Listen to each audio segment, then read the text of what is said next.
Hello student, today our topic is activity ratio, right? Activity ratio का मतलब क्या होता है? What is activity ratio?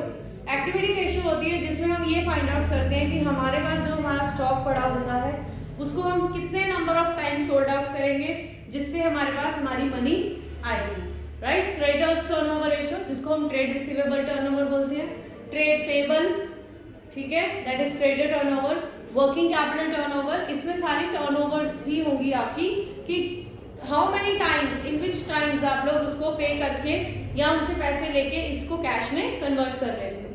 First आपको मैं फॉर्मूला लिखाऊंगी इन्वेंट्री टर्नओवर रेशियो का, okay?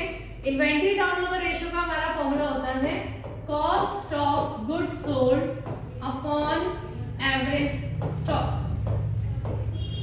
Right? Cost of goods sold, जितनी हम गुड्स सोल्ड कर रहे हैं, या रेवेन्यू ऑफ ऑपरेशन भी हो सकता है इसमें, cost of goods revenue from operation divide by average stock.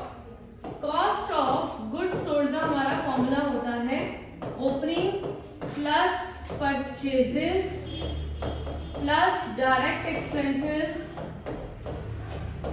Minus closing stock, okay? Opening stock plus purchases plus direct expenses minus closing stock. And जो परचेजेस हमें लेनी है वो नेट परचेजेस लेनी है। नेट का मतलब आफ्टर डिडक्टिंग द रिटर्न। अगर आपके पास परचेजेस रिटर्न होंगी उसको भी आप डिडक्ट करेंगे, उसके बाद आपको नेट परचेज लेनी है।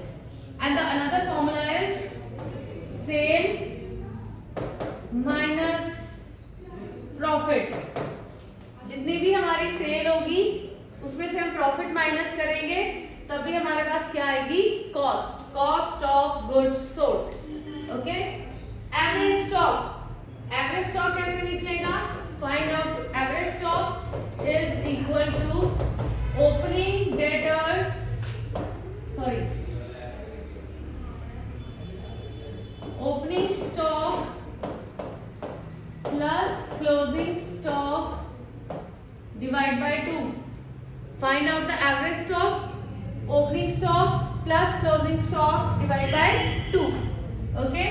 ऐसे ही हमारी रेशियो होती है ट्रेड रिसीवेबल टर्नओवर रेशियो। अब इसमें ट्रेड रिसीवेबल आ गई यानी कि डेटर्स, तो इसमें हम क्या लेंगे? इसमें हम लेंगे net credit sale upon average debtors, क्योंकि कैश सेल के ऊपर डेटर्स नहीं बनेंगे। जब आप क्रेडिट में सेल करोगे तभी आपके डेटर्स बनते हैं, राइट? तो इसलिए net credit sale upon average debtor. तो अगेन क्रेडिट सेल तो आप डायरेक्ट ही लोगे, नेट यूज हो रहा है अगेन, यानी कि रिटर्न माइनस करनी है। एवरेज डेटर निकालने का फॉर्मूला फिर से सेम रहेगा, चाहे डेटर्स दिए हो, ट्रेड रिसीवेबल दिए हो, बिल रिसीवेबल दिए हो, all are included in that. Opening trade receivable plus closing trade receivable divide by 2. Find out the average, जो आप करोगे वो divide by 2 ही होगी, okay? Opening plus closing divide by 2, that is the average debtors. Clear? अब turnover ratio में क्या होता है? आपने एक और फॉर्मूला इंप्लीमेंट हमें पूछा जाता है कि what is your collection period. आप कितने दिन में पैसा सारा इकट्ठा कर लेते हो अपना लोगों से? कलेक्शन पीरियड इज दैट, अगर आप मंथ्स में निकालोगे तो 12, अगर आप डेज में निकालोगे 365 डिवाइड बाय डीटीआर। डीटीआर मतलब डेटर्स टर्नओवर रेशियो। मंथ्स में निकालना है 4-5 मंथ्स, 12 से 12 को डिवाइड करोगे। डेज में निकालना है 45 डेज, 60 डेज, 80 डेज, तो आपने 365 को डिवाइड करना है डेटर टर्नओवर रेशियो के साथ। ऐसे ही सेम आपकी आती है trade payable turnover ratio. Trade payable turnover ratio का मतलब होता है कि हमने लोगों का पैसा देना है। लोगों का पैसा हम कब देंगे? जब हम उनसे उधार पे सामान खरीदेंगे।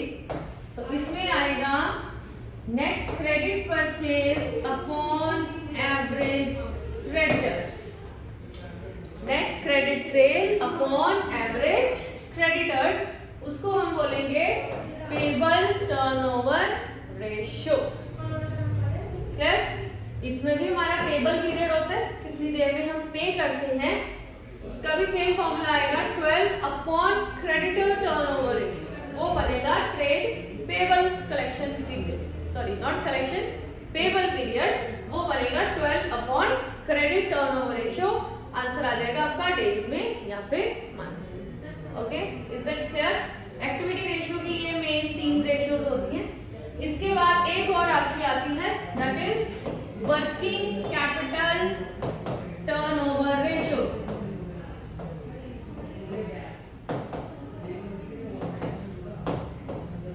वर्किंग कैपिटल टर्नओवर रेशियो का मतलब क्या होता है? वर्किंग कैपिटल टर्नओवर रेशियो का हमारा फॉर्मूला आएगा, या तो आप इसमें सेल भी ले सकते हो, तो या फिर आप इसमें कॉस्ट भी ले सकते हो, जो गिवन होगा, whatever is given in the question, divide by working capital. अब वर्किंग कैपिटल का फॉर्मूला आपको मैं करंट रेशियो में लिखवा देती हूँ, that is current asset minus current liability, right? Cost और सेल जो भी गिवन होगा divide by working capital. Working capital का फॉर्मूला है current asset minus current liability, तो ये हम वर्किंग कैपिटल निकाल के उससे करेंगे डिवाइड। तो ये हमारी होती है एक्टिविटीज रेशियो। देन इसके बाद हमारा लास्ट टॉपिक इस चैप्टर का बचता है, दैट इज प्रॉफिटेबिलिटी रेशियो। ठीक है जी, प्रॉफिटेबिलिटी रेशियो की एक आपको इंट्रो देखी, उसके बाद हम इस सब रेशियोज का एक एक क्वेश्चन ट्राई करेंगे। देन जो नेक्स्ट चैप्टर के आपके डाउट्स होंगे या कोई रिवीजन आप करना चाहते हो आप हमें बता सकते हो। Then we start with this chapter, with that chapter. Okay, thank you.